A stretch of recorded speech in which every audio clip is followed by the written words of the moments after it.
Bonjour et bienvenue dans ce nouvel épisode des Minutes Finance et LMK Training. Je suis Laure Matsukis, fondatrice de LMK Training et experte en finance d'entreprise auprès des dirigeants qui souhaitent maîtriser les aspects financiers de leur activité.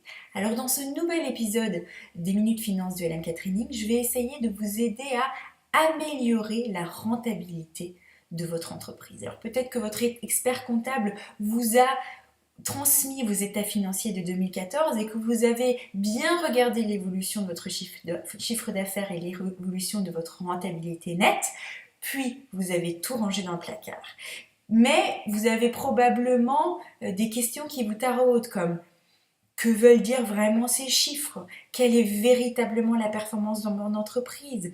Comment je me situe par rapport à ma concurrence? Est-ce que je peux faire mieux? Eh bien, ce sont des questions légitimes et très très importantes pour un dirigeant.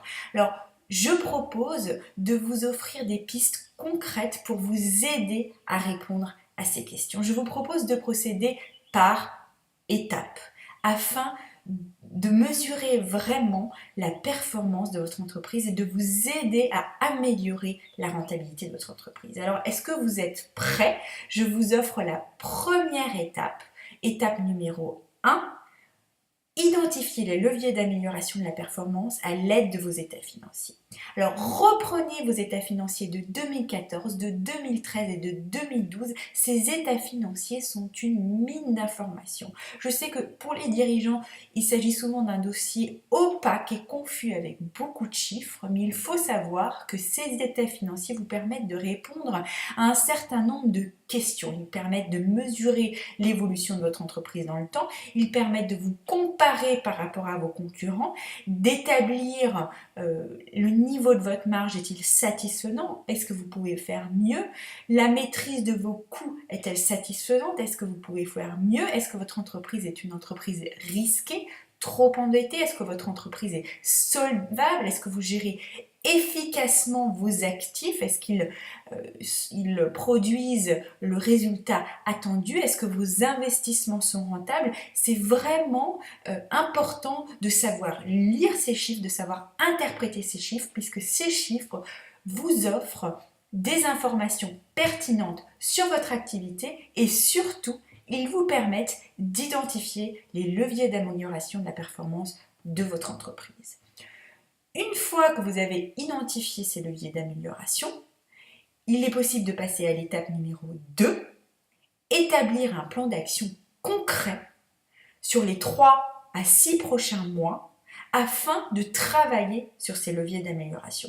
Donc vous avez identifié les leviers d'amélioration, il peut s'agir de suivi et de relance de la facturation client puisque vous vous êtes rendu compte que vos clients prennent plus de temps pour vous payer. Il peut s'agir de la gestion des stocks parce que vous vous êtes rendu compte que le niveau des stocks de votre entreprise est trop élevé.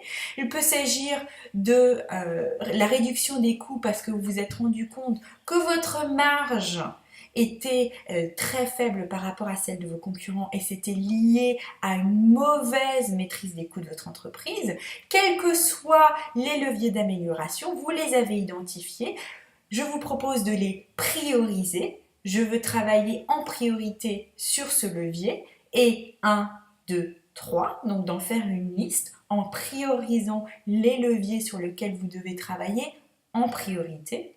Une fois que vous avez fait cette liste, il faut passer au concret.